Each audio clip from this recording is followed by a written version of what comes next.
Yo le he agradecido a Dios en oración por haberme formado al lado de hombres mayores que yo. Y Dios no me dio a Martín Lutero ni a Juan Calvino, me dio algo mejor.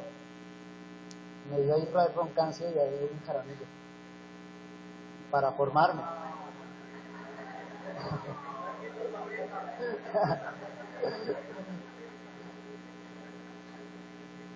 Fue un gran bien para mí estar a los pies de esos hombres y seguir a los pies de esos hombres, porque tenemos que seguir aprendiendo el ejercicio. Como ancianos hemos reconocido, en estos últimos 6 meses reconocido que nos necesitamos los unos a los otros. Nos necesitamos. Y en varias de nuestras iglesias por ahora hay un pastor nomás, un anciano. Pero estén seguros que ese anciano está protegido, vigilado, cuidado por otro. El tema no es ese, ya lo dije. El tema es el cristiano y el día del Señor. Vamos a hablar del día del Señor. Pues yo creo que ustedes lo tienen muy en claro, la mayoría de ustedes lo tienen muy en claro. Yo llegué a esta conclusión hoy. La mayoría de ustedes tienen muy en claro lo del día del Señor porque vinieron muy juiciosos hoy, pero ayer no vinieron. O sea que tienen muy en claro lo del día del Señor. El día de congregarse es el domingo, el sábado no voy por allá. Sí. Hoy se llenó. Están llenos los hasta el palco, allá arriba está lleno. Ayer no vinieron, entonces está claro, el día del Señor, el domingo tengo que ir a la iglesia el domingo. Pero déjenme decirle que este es un tema muy, muy importante y lo vamos a abordar desde las políticas de la Iglesia Bíblica Misionera La Gracia. ¿Qué es lo que pensamos nosotros como Iglesia Bíblica Misionera La Gracia acerca del día del Señor? Es un tema sumamente polémico hoy en día y que está siendo tratado de una manera terrible dentro de las iglesias que podríamos decir son las iglesias bíblicas y sanas. Por eso es importante lo que vamos a decir hoy y habría mucho que decir acerca del día del Señor, pero tengo que ser muy puntual. Y lo que quiero hacer es colocar ciertos principios muy claramente establecidos en las Sagradas Escrituras que nos orientan en qué es lo que la Biblia dice acerca del día del Señor y cuál es la obligación que tenemos como iglesia y como creyentes frente a Dios con relación al día del Señor. Vamos ahora sí a colocarlo. Gracias. Y quiero comenzar con una frase de Agustín, al final voy a retomarla completa como la dijo Agustín. Refiriéndose al día del Señor, Agustín dijo lo siguiente: allí descansaremos y veremos y amaremos, amaremos y alabaremos. He aquí la esencia del fin sin fin. En nuestra declaración doctrinal afirmamos lo siguiente con relación al día del Señor. Ahí entonces usted lo tiene, voy a leerlo. Guardar el día del Señor, esto cito la declaración doctrinal de nuestra iglesia, guardar el día del Señor es un signo inequívoco del verdadero pueblo de Dios. Es la fiesta de celebración particular de la iglesia de Cristo en el gozo de su salvación. Es el día que Dios demanda exclusivamente para sí con el fin que su pueblo se goce en la salvación, cumpla sus deberes congregacionales en la mutua comunión y edificación. Además, anticipa el eterno descanso de los hijos de Dios en su presencia. Creemos que es un principio de la creación, por lo tanto, aplica para todo tiempo, todo hombre, toda cultura y todo lugar. En el antiguo pacto se celebraba el séptimo día, que corresponde al sábado, recordando la culminación de la vieja creación. En el nuevo pacto, Cristo, el Señor del día, ordena su celebración el primer día de la semana, que corresponde a su resurrección, recordando así la nueva creación. Hay algo que sobresale en este párrafo que leímos de nuestra declaración doctrinal con respecto a lo que pensamos como iglesia del día del Señor. Y es el tono positivo del día del Señor. Y nótenlo en frases como las siguientes: fiesta de celebración. ¿Qué significa eso de fiesta de celebración? El gozo, ¿cierto? El desorden que estaban haciendo ahorita. Yo estaba incluido. Fiesta de celebración es una fiesta realmente. Otra frase que encontramos ahí dice: en el gozo de su salvación. ¿Qué es lo que hace el pueblo de Dios en ese día? ¿De qué se goza? Dios nos salvó. Si Dios nos salvó, entonces ¿cómo reaccionamos? Con alegría, con gozo. Dice además la declaración doctrinal que su pueblo se goce en su salvación. Eso es lo que Dios espera que hagamos ese día, que nos gocemos en su salvación. Además dice, anticipa el eterno descanso de los hijos de Dios. O sea, es una anticipación. Lo que vivimos hoy acá es una anticipación de lo que vamos a vivir a nivel cósmico el día en que la iglesia esté completa delante de Dios. Y finalmente, la declaración doctrinal dice, recordando así la nueva creación. De manera que no esperamos que los domingos hayan caras largas. Si hay caras largas es que no estamos entendiendo lo que significa el día del Señor, o que quizás estamos fallando en la práctica como iglesia. El deseo de nuestra iglesia es que vivamos como cuerpo de Cristo, disfrutando la comunión los unos con los otros. Y esa comunión se da de manera especial el primer día de la semana. Vuelvo y le digo, uno de los factores que más me enamoró a mí de la Iglesia Bíblica Misionera de la Gracia fue la vida orgánica. Uno llegaba a la comunión, llegaba a la congregación y lo que veía era una comunión fuerte entre los hermanos. Uno llegaba a ver la familia. Eso es lo que aspiramos como iglesia, que se viva el día domingo. Esa es la razón por la cual enfatizamos sobre todo el gozo, en reservar un día para el Señor.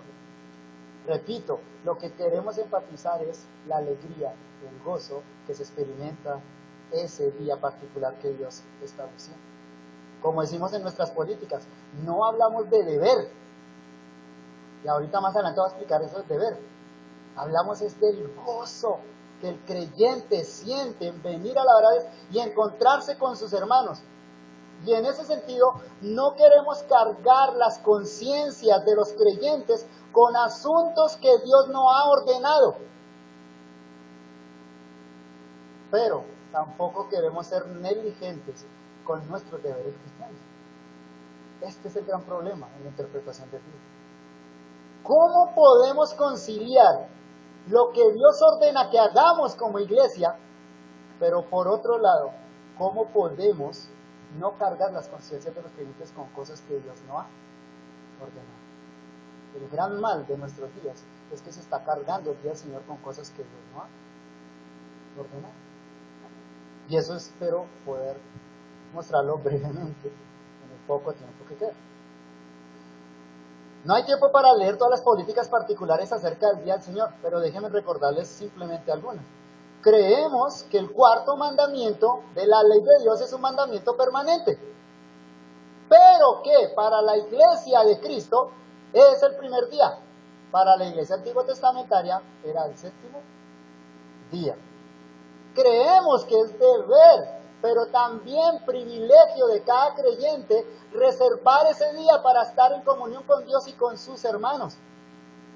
Creemos además que ese día el creyente participa activamente en el culto. No es un observador.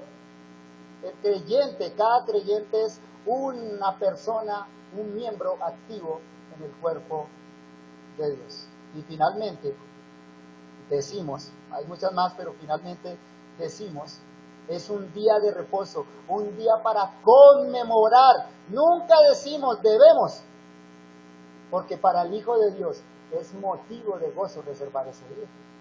Eso, para resumir brevemente lo que nuestras políticas dicen. Para nosotros como iglesia, sujetos al sentir de la Biblia, el domingo es un día para celebrar. ¿Celebrar qué?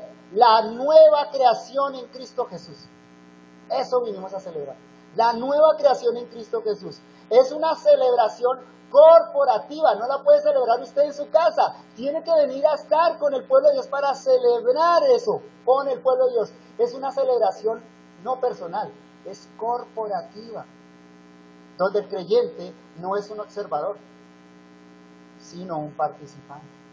Además, en ese mismo sentir, enfatizamos la resurrección del Salvador, en la esperanza de nuestra resurrección en su segunda venida. Eso es lo que anticipamos nosotros hoy. Cristo inauguró la nueva creación con su resurrección. nosotros estamos en la esperanza de nuestra propia resurrección, que sucederá en su segunda venida. Por tanto, no es una celebración fúnebre. No venimos a un funeral. Voy a explicar algo más adelante de eso.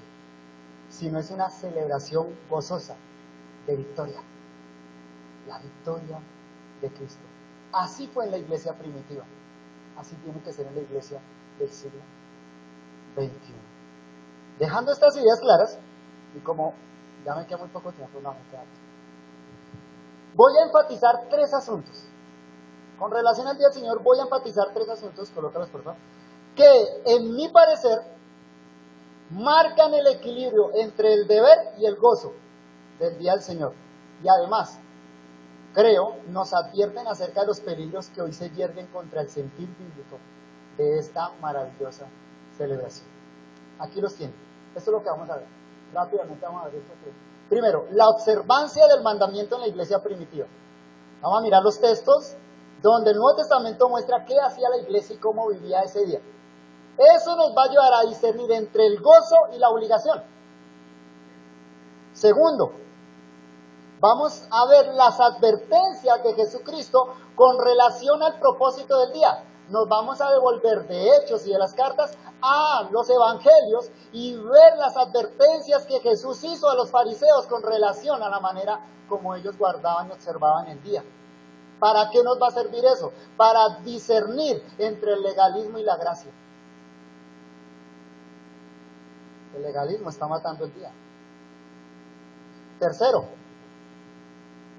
la estructura del mandamiento en el Decálogo. Comenzamos con las epístolas de Hechos, nos devolvemos a los evangelios y ahí sí vamos a mirar el mandamiento, el cuarto mandamiento.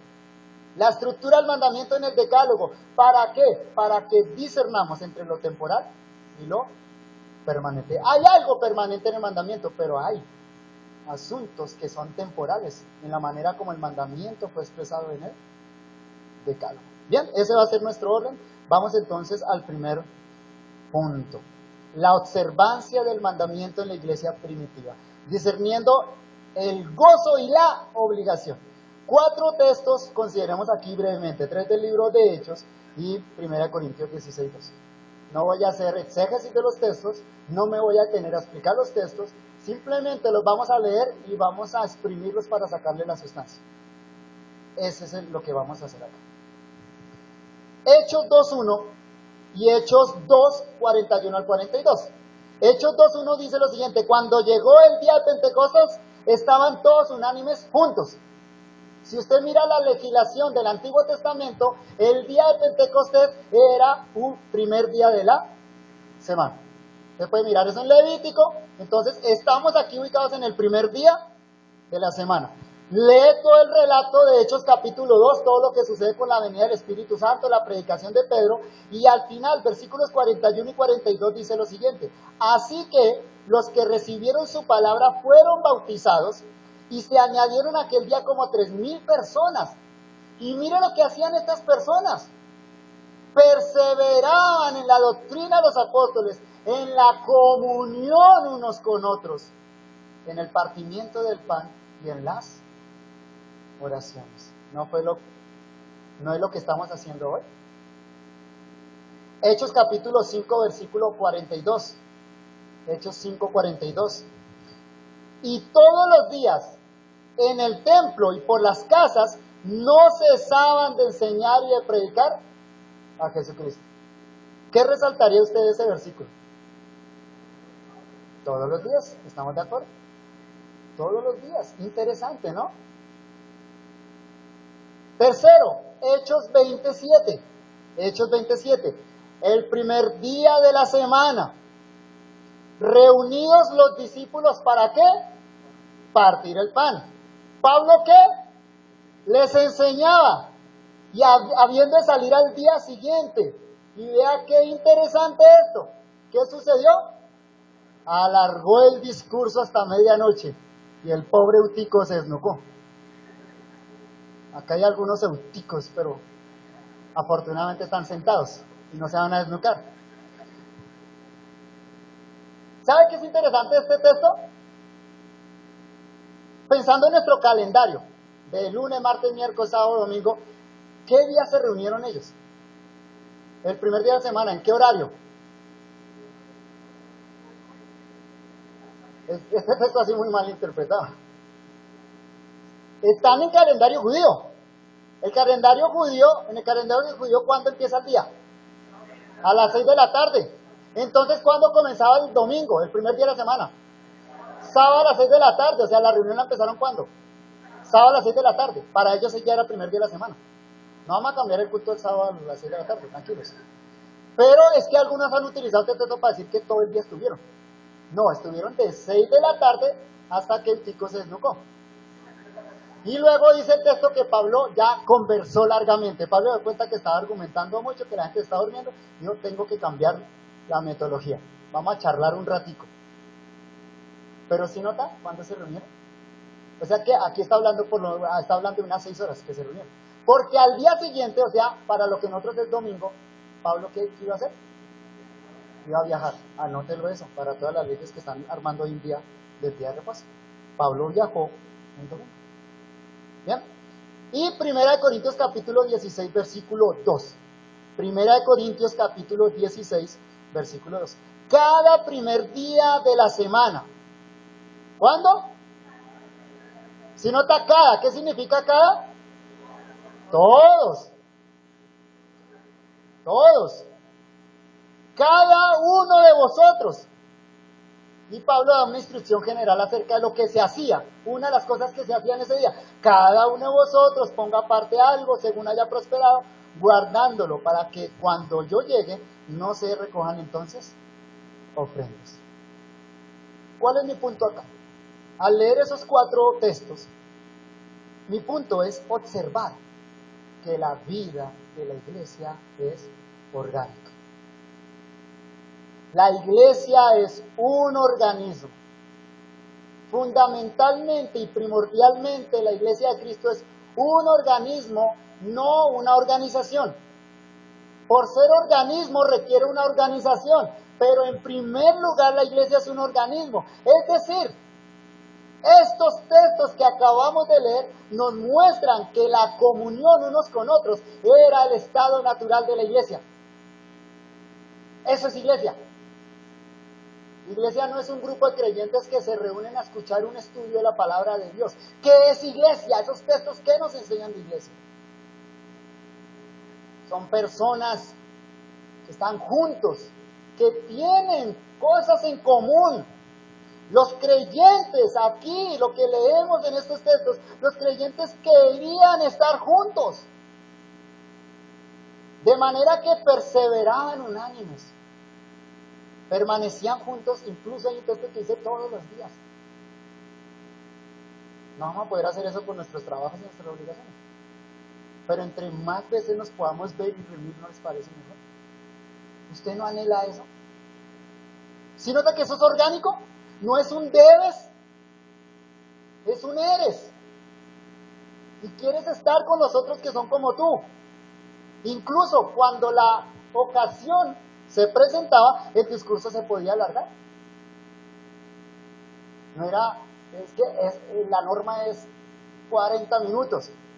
O es que el culto son 3 horas. Sí, está bien. Habrá días que hacemos eso, pero habrá días que la comunión está tan sabrosa que nadie se quiere ir.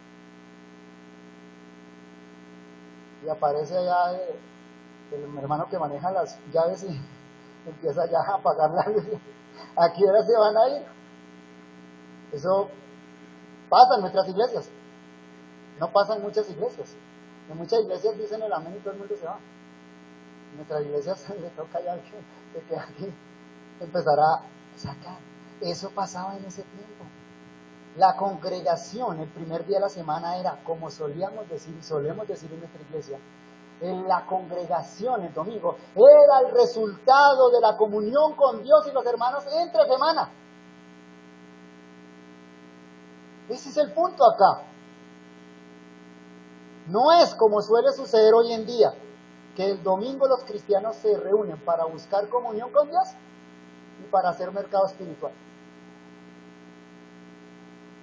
¿No es eso lo que sucede habitualmente? ¿Usted por qué se congregó? ¿Porque necesita comunión con Dios?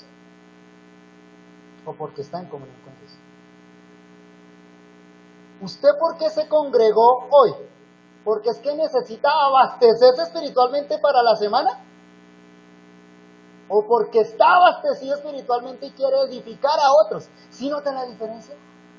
Eso es vida orgánica. Lo otro es vida religiosa. Esta es la principal razón por la cual el debe no corresponde con la visión bíblica ni la vivencia del cristianismo primitivo. El debe no cabe acá. Por ejemplo, se los explico de esta manera. ¿Sabe? Usted no respira porque debe. ¿Por qué respira usted? Porque está vivo. ¿Usted come porque debe? ¿Por qué come? Porque está vivo. ¿Me entiende? ¿Sabe? Si a alguien lo tienen que forzar para respirar y comer, ¿eso es síntoma de qué? ¿Está enfermo? Esa persona está mal, entonces tiene que ponerle respirador y tiene que ponerle suero. Mi punto acá es este. Lo mismo sucede a nivel espiritual. Si alguien necesita el debe para sobrevivir espiritualmente, eso es síntoma de enfermedad y no de salud espiritual. El creyente no necesita el debe. Él está vivo espiritualmente, entonces él quiere, él desea, él necesita estar con sus hermanos, necesita vivir en comunión con otros. Tal realidad entonces marca la gran diferencia entre vivir el día del Señor como una obligación o como una celebración gozosa. Si usted viene acá porque debe, así va a experimentar el día. Pero si usted viene acá porque está vivo espiritualmente y necesita estar con sus hermanos, entonces usted viene con gozo y participa de ese gozo. Pero hay algunos factores que han contribuido para esa pérdida de enfoque en el cristianismo.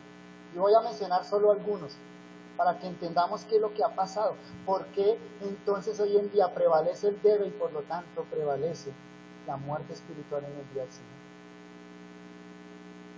En algún punto de la historia cristiana, probablemente en la Edad Media, la celebración del culto cristiano cambió su eje principal del recuerdo de la resurrección y el anuncio de la segunda venida del Salvador al recuerdo y el sacramento de la muerte de Cristo.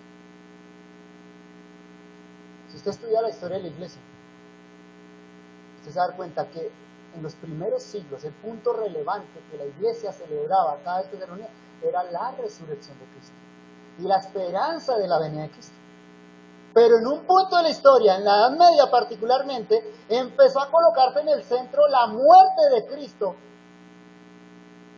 y se sacramentalizó esa muerte. Eso cambió un enfoque en el cristianismo.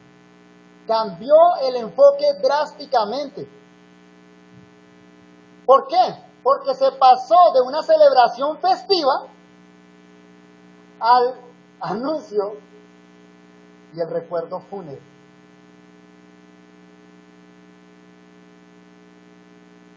La iglesia poco a poco fue olvidando la razón por la que se celebraba el primer día. Queridos hermanos,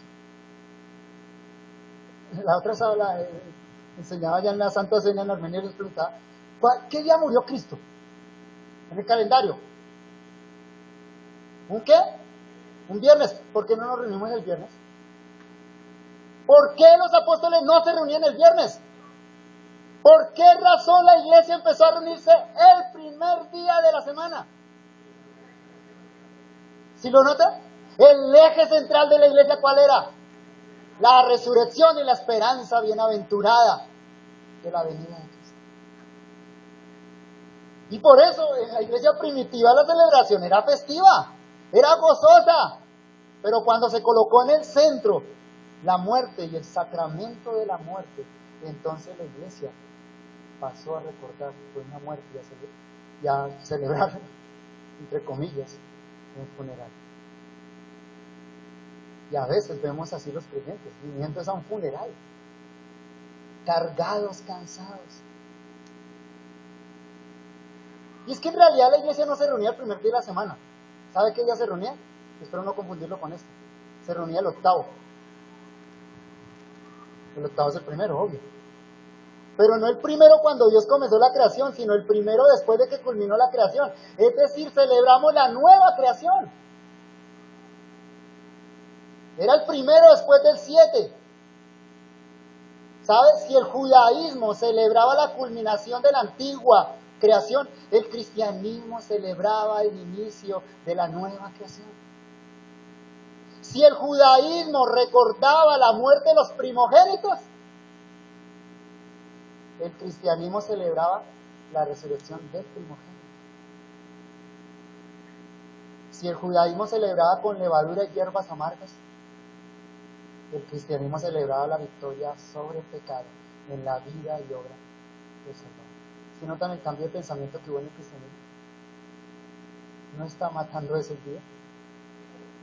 Segundo, otro importante aspecto que cambió la perspectiva cristiana fue que como consecuencia de lo anterior, el cristiano poco a poco dejó de ser un participante en la celebración del primer día de la semana.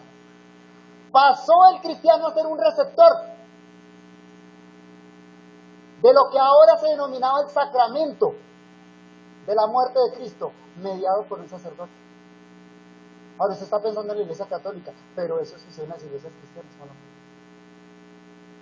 Se ve al pastor como un mediador y el cristiano simplemente como alguien que viene a recibir.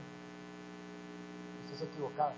En la visión bíblica, en los textos que leímos, el cristiano participa activamente de la comunión unos con otros. Cuando el cristiano no participa de esa comunión uno con otros, cuando está quieto, se vuelve un crítico. Y de eso ya habló Willy ayer. Nos habló de la humildad y la mansedumbre. Pero hubo un factor más relevante, y eso quiero mostrarlo en el punto 2, las advertencias de Jesucristo con relación al propósito del día. El discernimiento entre el legalismo y la gracia. Es interesante leer los textos en los evangelios, que no son pocos, son varios, donde Jesucristo combatió el legalismo de los fariseos, particularmente con relación al día de reposo. Vamos a leer un texto nomás, les voy a dar las citas para que lean los otros. El texto que tenemos acá recoge varios elementos, Marcos 2, 23 al 28. Aconteció que al pasar él por los sembrados un día de reposo, sus discípulos andando comenzaron a arrancar espigas. Entonces los fariseos le dijeron, mira, ¿por qué hacen en el día de reposo lo que no es lícito? Pero él les dijo, Jesús le responde, ¿nunca leíste lo que hizo David cuando tuvo necesidad y sintió hambre él y los que con él estaban? ¿Cómo entró en la casa de Dios siendo Abiatar sumo sacerdote y comió los panes de la proposición de los cuales no es lícito comer sino a los sacerdotes? Y aún dio a los que con él estaban. También les dijo, el día de reposo, escuchen esto, fue hecho por causa del hombre y no el hombre por causa del día de reposo. Por tanto, el Hijo del Hombre es Señor del día de reposo.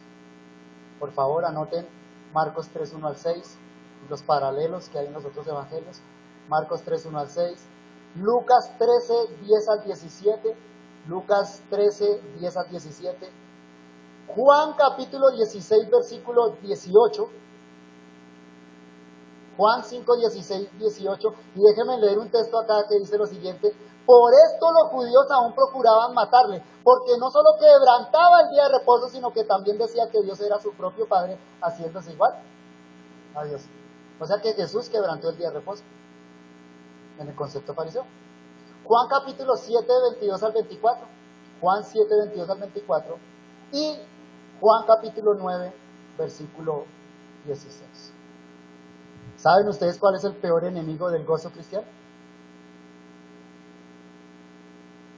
El legalismo. El legalismo es el peor enemigo del gozo cristiano. lo mata. Y los textos anteriores, el que leímos y los que les enumeré, dejan muy en claro cómo eso se aplica particularmente a la celebración del día de reposo. Cómo el legalismo mata el gozo del día. Jesús en todos estos pasajes combate duramente el legalismo judío que había opacado el verdadero sentido del sábado judío. Era un texto judío, el Shabbat, del sábado judío. Pero antes de avanzar con respecto a esto, hay dos asuntos que están ahí debajo de todos estos pasajes. Se los enumero. Primero, que las conclusiones que los judíos sacaron con respecto al cómo observar el día estaban todos basados en la ley de Dios. Los judíos sabían que había una cantidad de reglamentos acerca del día, de cómo guardarlo. ¿De dónde sacaron esos reglamentos? ¿De la ley de Dios? ¿Eran sus interpretaciones de la ley de Dios? Claro, malas interpretaciones, pero esto quiere decir que los judíos obraron con buena intención al crear esas reglas. Cuando los judíos crearon todas esas reglas para que los judíos guardaran bien el día, lo que ellos estaban pensando era salvaguardar el día, proteger el día para que nadie lo profanara. ¿Eran bien intencionados o no? Ellos no querían que nadie violara la ley. Entonces, para no violar el día de reposo, lo mejor que era: pongamos hartas cercas, protejamos el día para que el día sea guardado santo. Mucho ojo, mucho ojo. Este precisamente puede ser uno de los primeros síntomas de un legalismo que están haciendo en el corazón: el celo por la ley de Dios. Y espero que no me malentiendan, porque el celo por la ley de Dios es buena, pero si nuestro celo por la ley de Dios me lleva a mí a crear reglas para que otros o yo mismo no viole esa ley, estoy entrando en el legalismo. Segundo, Jesús combate todas estas tradiciones humanas que empañaron el verdadero sentido del sábado y del Shabbat judío, pero sobre todo que impedían entender la función anticipatoria del Shabbat judía con relación a la redención que vendría en el futuro. Es decir, Jesús no solo combate las tradiciones de los fariseos. Jesús lo que quiere mostrar es que detrás de ese sábado judío que Dios estableció en Éxodo y Deuteronomio, eso señalaba una realidad futura, más grande y mayor que el propio sábado. Fácilmente nosotros podemos discernir la máscara farisea que Jesús quitó, pero pocas veces podemos discernir qué es lo que Jesús nos está diciendo entre líneas acerca de la sombra que representaba el sábado. El sábado judío era una sombra. La observancia del día de reposo en realidad había llegado a ser una carga insoportable para los judíos. En la época de Jesús sucedió eso. Y como decimos los colombianos, echa la ley, echa la trampa. Entonces, como los crearon tantas leyes, luego para no quitar esas leyes crearon otras leyes para poder saltárselas. Así había llegado a ser la observancia del sábado. Los propios escribas, con el pasar de los tiempos, iban reinterpretando las tradiciones de los ancianos para poder salirse con las suyas. Simplemente esto demuestra que tales cargas eran inhumanas. Término que en realidad describe toda la legislación judía con respecto al Shabbat. Era inhumana. Por eso Jesús tuvo que recordarles que el día de reposo fue hecho por causa del hombre y no el hombre por causa del día de reposo. Es decir, el día de reposo es un bien para el hombre, pero cuando se vuelve una carga deja de ser un bien. La piedad farisea era tan alta, que ni Jesús alcanzaba la medida. En las palabras de ellos, en términos de los propios fariseos, Jesús era un transgresor del Shabbat. Dos textos lo dicen. Era un transgresor del Shabbat. Este hombre no procede de Dios porque no guarda el día de reposo. ¿Lo dicen de Jesús? Y seguramente para muchos de hoy en día Jesús también sería un transgresor del día del Señor. Por esa razón, Jesús tuvo que afirmarles, les dijo contundentemente que el Hijo del Hombre, Él es el Señor del día de reposo. Y efectivamente, la venida de Cristo cambió la observancia del día de reposo. La fiera defensa que Jesús hizo no era por el amor al debate. Jesús no debatió con los fariseos porque amaba el debate. ¿Sabe por qué debatió tan duro con los fariseos con relación al día de reposo? Por misericordia. Por amor a la gente que estaba sobrecargada con esos mandamientos. Porque la gente había perdido el gozo del día que Dios había creado para celebración. Había quedado eso escondido. Ese día de reposo había llegado a ser un día cargado de ley, cargado de dolor, cargado de misericordia, cargado de ayuno, cargado de orgullo. Habían borrado del día cualquier huella de misericordia, bondad, justicia, gozo, celebración. La norma farisea pareciera ser, entre más aburrido, más santo. Eso fue lo que combatió Jesús. Jesús, repito, combate fieramente contra tal perversión del día. ¿Qué hace Jesús en el día de reposo? ¿Qué lo vemos haciendo a Jesús en los días de reposo? Eso es lo que Él hace. Entregado a la misericordia, haciendo el bien, obrando misericordia a la gente, andando entre el pueblo. ¿Sabe qué hace Jesús? Jesús toca, palpa, sana, todo en el día de reposo. Violaciones de las leyes, pero finalmente misericordioso hacia las personas. En realidad, ¿sabe? Aunque a los ojos de los hombres Jesús quebrantaba el día de reposo, Jesús lo que estaba haciendo era ser una fiel imitación de su Padre Celestial. Que cuando creó todas las cosas, ¿sabe qué hizo? Descansó, no se echó a dormir. Empezó a cuidar su creación. Vemos a nuestro Señor haciendo todo eso en esos días. Así aprendemos que hay una distancia insalvable entre el legalismo y la gracia. No es posible reconciliarlos, el legalismo y la gracia. El legalismo lleva una obediencia externa, generalmente a leyes humanas, que parecen encontrar justificación en las Escrituras. Pero, por su lado, la gracia, ¿sabe a qué lleva? A una obediencia de corazón.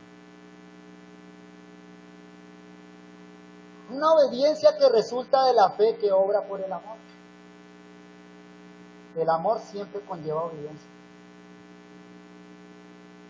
La obediencia sola no necesariamente incluye el amor. Ese es el gran peligro de la gracia. Tercero, la estructura del mandamiento en el decálogo. Ya vimos que era lo que la iglesia hacía, vimos cómo Jesús combate el legalismo. Ahora devolvámonos a Éxodo y veamos lo que sucede allá. Bueno, los textos son 3, pero miremos Éxodo. Éxodo 28 al 11, Deuteronomio 5 al 12, y hay otros 2 del Nuevo Testamento. Dice Éxodo 28 al 11, acuérdate del día de reposo para santificarlo. 6 días trabajarás y harás toda tu obra, mas el 7º día de reposo para Jehová tu Dios. No hagas en él obra alguna, tú, ni tu hijo, ni tu hija, ni tu siervo, ni tu criada, ni tu bestia, ni tu extranjero que está dentro de tus puertas, porque en 6 días hizo Jehová los cielos y la tierra, el mar y todas las cosas que en ellos hay, y reposó en el 7º día. Por tanto, Jehová bendijo el día de reposo y lo santificó. Las afirmaciones de Jesús que leímos anteriormente nos dejaron la clara impresión que como resultado de la venida de Cristo hubo cambios con relación al día. Ahora déjeme decirle algo muy sencillo. Todos los cristianos estamos de acuerdo con relación a que hubo cambios con respecto al 4º mandamiento. El único de los 10 mandamientos que tuvo cambios es el 4º, ¿sí o no? ¿Cómo lo sabemos? No muy fácil, porque usted no sabe que hubo un cambio con respecto al 4º mandamiento. Porque usted se congrega el domingo, no el sábado. ¿Qué dice ahí? ¿Qué día tiene que guardar usted? ¿Cuál es el séptimo día? ¿Y usted por qué se congrega el domingo? ¿Está quebrantando el día? ¿Qué pasó? Hay cambios, ¿sí nota? Ese mandamiento es especial. Ese mandamiento tiene cambios.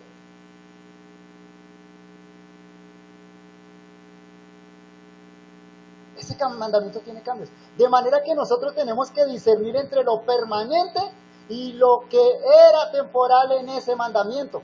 Evidentemente, el día específico en el que se reunían cambió. Pero ¿será que hay algo más que cambie en ese día? ¿Saben? Algo que puede ayudarnos mucho en este punto es reconocer que el Señor del día de reposo obró un cambio al respecto. Cristo, ningún cristiano niega ese hecho sensato, que Cristo generó un cambio con relación a ese mandamiento. Y lamentablemente aquí no hay tiempo para explicar el misterio que hay entre lo que representa el sábado y la realidad que vino con Cristo. Esto último entonces nos pone en alerta contra la costumbre traída de los países anglosajones y cada vez más extendida de llamar al domingo el Shabbat cristiano. Eso es equivocado, el domingo no es el Shabbat cristiano. Porque el Shabbat ¿qué era? El sábado, la celebración judía. ¿Cómo le llama la Biblia al día que celebra la iglesia? Nunca le llama Shabbat. Ni día de reposo. Día del Señor. Mucha perversión entró cuando la iglesia empezó a llamar, en los países anglosajones, llamar al domingo, llamarlo Shabbat cristiano. ¿Saben por qué? Porque eso trajo como consecuencia la judaización del día del Señor. Y nadie mejor para explicar eso que Agustín de Hipona. Dice lo siguiente: Cristo nos libró del pesado yugo de tantas observancias, de modo que ya no tenemos que ser circuncidados en la carne, ni que sacrificar animales, ni sujetarnos al ciclo de los sábados, de tal manera que cada 7 días tuviéramos que cesar de nuestras tareas ordinarias. Más bien, hemos de guardar todas estas cosas de una manera espiritual. Y dejando a un lado las sombras que apuntaban hacia la verdad, hemos de guardar ahora estas leyes según nuestro entendimiento espiritual. Quedamos librados de la observancia carnal del sábado que señalaba hacia la santificación y el descanso espirituales. Los judíos entendían, sigue San Agustín, los judíos entendían la observancia del sábado de una manera carnal. También creían que tras trabajar 6 días en la creación del mundo, Dios santificó ese día y desde entonces duerme. Hay un misterio en la ley que fue dada a nuestros antepasados y que ahora nosotros los cristianos observamos. Lo hacemos espiritualmente, absteniéndonos de todo trabajo manual, lo cual quiere decir de todo pecado. Esto provee descanso para el corazón, es decir, paz espiritual. Se dice que Dios descansó de crear todas las cosas, para que sepamos que también nosotros hemos de descansar después de todas nuestras buenas obras. Esto es impresionante lo que dice. ¿Sabe? Usted trabaja 6 días por su pan físico. ¿A qué viene el primer día de la semana? No a trabajar, sino a recibir el pan espiritual. Cesamos de nuestras obras físicas para recibir un bien espiritual. 2 textos voy a citar de Hebreos y ya vamos culminando. Hebreos 4:9 dice lo siguiente: por tanto queda un reposo para el pueblo de Dios. Es decir, mientras no alcancemos nuestro reposo como cristianos, vamos a celebrar este día. ¿Cuándo se va a completar nuestro reposo? ¿Reposo de qué? Del pecado, de la fatiga de la carne. Ese día cuando Cristo nos transforme. Y Hebreos 10:25, escuchen esto, la norma que el autor de Hebreos da para la iglesia: no dejando de congregarnos como algunos tienen por costumbre. Esos textos nos dicen entonces que la iglesia sigue guardando un día, pero ahora lo guarda de manera espiritual, para su bien espiritual. Sería largo, dice Agustín, sería largo ahora tratar en detalle cada una de estas cosas. Resta decir que la séptima será nuestro sábado. Y él está hablando del día de reposo cristiano, él está hablando del día del Señor, pero como anticipación del gran día eternal. Y mire lo que él dice: baste decir que la séptima será nuestro sábado, que no tendrá tarde, que concluirá el día dominical, octavo eterno.